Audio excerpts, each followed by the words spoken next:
Today I'm going to be talking about your mean inner critic, that voice in your head, which is basically that mean girl in high school or guy. What is the term for guys? Is it mean guys? It doesn't seem like as intense as mean girls. I'm going to go with douchebag. Yeah, let's go with that. Douchebag. If you have another one, let me know. Moving on. My name is Kesha Martine and I'm a licensed therapist. If you're new and just stopping by, hi.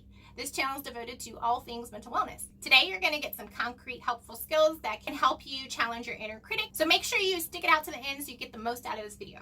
If you watched this video, I mentioned that a lot of what I shared with you had to do with your inner critic. So I thought I'd expand on that in hopes that I could help you have a deeper understanding of how you might be able to get out of your own way. So let's get to it. So, in order to begin to kick your inner critic's ass, you have to understand what it is. It's a perspective that you've basically indoctrinated as a result of destructive life experiences, likely early childhood experiences, and or attitudes from others, either directly or indirectly, that made you feel pretty crappy. Second, you got to understand what it does. And what the inner critic does is that it blames you for everything that goes wrong. It compares you to others. It sets impossible standards. It reminds you only of your failures. It exaggerates your weaknesses and your need for approval. And it beats you up for the smallest mistake. If this sounds familiar to you, let me know in the comments. Is there something else that you feel like the inner critic does that I didn't mention? Let me know. Now that you know what the inner critic does and what it is, you can now begin to address it in several different ways. As I always preface in my videos, what I share with you is pretty general and there's always a way to expand on it. It's important that you find what works for you. So I always encourage you to consider therapy to help you discover what that is for you. But I'm going to go ahead and give you some simple steps that you can begin to take on your own. First thing that I'll recommend that you consider doing to respond to your inner critic is brainstorming and writing down more compassionate and realistic statements to counter whatever it's telling you. But first, you have to identify those thoughts. So for instance, if you have a tendency to say things like, oh, I'm an idiot, or I can never do anything right, you're going to write it down in first person, or you're going to imagine saying it to someone. So instead of I'm an idiot, you're going to say you're an idiot. The idea behind this is that you're checking yourself, right? Because you would never say to someone you care about, you're an idiot, unless you were just a complete jerk. But for most of us, that's not the case.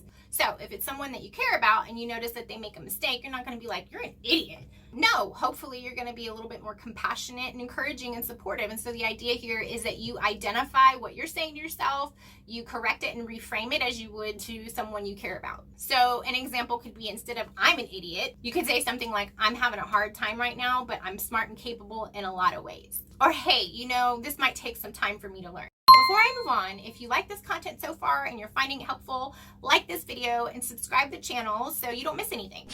Once you have a better understanding of what your inner critic says and you have some statements to counter what it says, what I encourage you to do is reflect on how you felt emotionally and physically when those thoughts occurred.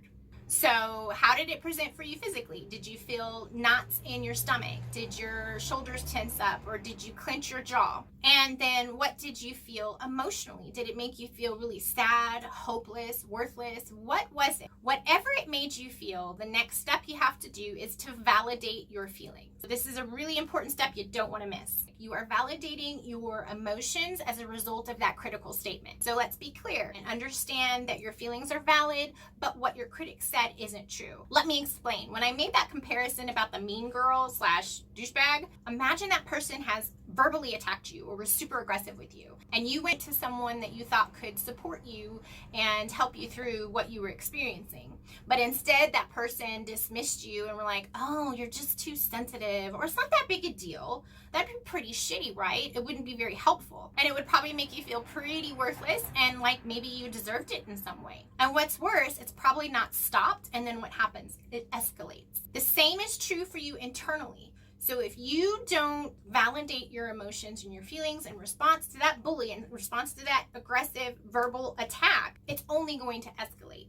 And not validating essentially gives it permission to continue what it's doing. So if you know, hey, that doesn't feel good, I don't like it, this isn't okay, this isn't true, then you're taking your power back from that inner critic. So instead, you're going to think about that example that I just gave you and think about what you would need to hear in that situation. Likely, you would probably need to hear that, oh man, that's really bad. That's not okay, dude. You didn't deserve that. Like, what are we going to do to address this, right? You need support. You need encouragement. You need to feel validated for what you experienced, that what you experienced was not okay.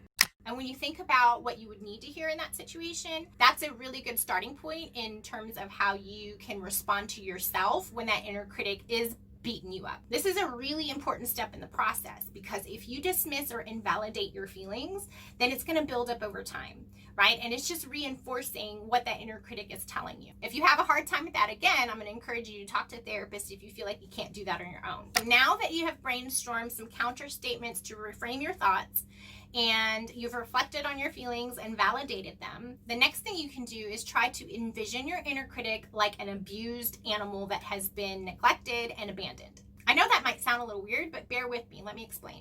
So at first, an abused or neglected animal, it's traumatized, right?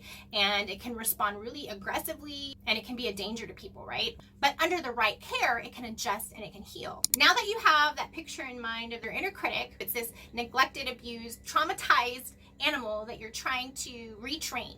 What does it need when it's aggressive and when it's responding the only way it knows how? So when you notice how your inner critic is presenting for you, like physically or emotionally, and you've gone through those steps that I talked about before, ask yourself, what would that care look like in this context? For instance, are you overworking?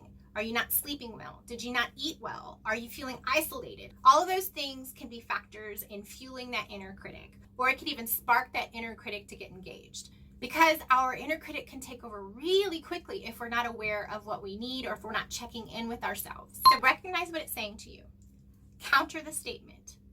Check in with what you're feeling. Validate what you feel. Then ask yourself what you need. Another thing I'll offer you is CYH, and if you don't know what that is, check out this video.